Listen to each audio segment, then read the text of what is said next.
Nah, itu ada hak di dalam Undang-Undang Dasar 1945, khususnya pasal 28, hak asasi manusia. Kalau kita sudah menjadi terlapor, maka kita berhak untuk tidak memberikan keterangan, ya, karena itu hak dari kita. Buat apa kita memberikan keterangan kalau ternyata keterangan itu malah nanti akan digunakan untuk menjerat kita dan teman-teman semuanya. Assalamualaikum warahmatullahi wabarakatuh. Salam. Ya, pertama-tama terima kasih, kami haturkan terima kasih yang sebesar-besarnya kepada para penyidik di Polda Metro Jaya, khususnya di Reskrim dan juga kepada Kapolda atas pemeriksaan yang sangat-sangat profesional dan sangat komprehensif. Jadi artinya kami ini menghormati ya tugas masing-masing.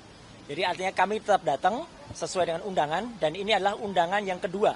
Ya gitu, karena undangan pertama kami memang sepakat untuk tidak hadir karena undangan itu tidak jelas ya. Tidak ada nama terlapornya, tidak ada lokus dan tidak ada tempusnya. Jadi tidak ada lokasi dan tidak ada waktunya. Nah, ternyata bagus. Kami minta untuk ada terlapornya, maka ketika tadi sudah ada nama terlapornya, nah itu ada hak di dalam Undang-Undang Dasar 1945, khususnya pasal 28, hak asasi manusia. Kalau kita sudah menjadi terlapor, maka kita berhak untuk tidak memberikan keterangan, ya, karena itu hak dari kita. Buat apa kita memberikan keterangan kalau ternyata keterangan itu malah nanti akan digunakan untuk menjerat kita dan teman-teman semuanya. Yang kedua, benar sekali apa kata tadi Bang Kosinudin ya, bahwa mereka itu yang lapor-lapor ini, yang lopar-lapor ini aneh gitu. Karena itu adalah tidak ada kaitan hukumnya, tidak ada saudara, hubungan saudara, hubungan darah dia dengan Joko Widodo. Ya gitu. Jadi aneh kalau mereka kemudian merasa ikut menjadi yang harus melaporkan, gitu terhina-hinanya, serendah-rendahnya itu nggak ada. Dan juga lucunya mereka mendalilkan beberapa pasal ya, terutama 160 yang itu sifatnya adalah penghasutan. Dan mungkin mereka tidak mengerti atau lupa, jadi harus belajar dulu bahwa pasal penghasutan itu 160 itu sudah ada putusan MK yang buat itu adalah menjadi delik material, bukan lagi delik formal.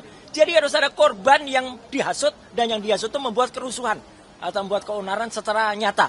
Gitu. Jangan dibalik, jangan mereka yang buat kerusuhan, tapi orang lain yang kemudian merasa karena adanya dihasut oleh kami. Jadi kan aneh sekali kalau kemudian itu didalilkan. Kemudian pasal 28 ayat 2 yang kebetulan saat ini juga nyatakan kebetulan saya ikut mengkawal undang-undang itu dan merancang undang-undang itu dari awal. Undang-undang ITE nomor 11 2008 direvisi menjadi Undang-Undang nomor 19 tahun 2016, direvisi lagi menjadi Undang-Undang nomor 1 tahun 2024. Itu ketika saya berada di DPR Komisi 1, kami ikut mengawal. Jadi salah penerapan pasal itu 28 ayat 2 itu yang itu mentautkan antara SARA. Mana akibat SARA? Suku, agama, ras dan antar golongan yang kami buat. Kemudian tentang kebohongan yang kemudian menimbulkan keonaran di ayat 3-nya. Juga nggak ada juga.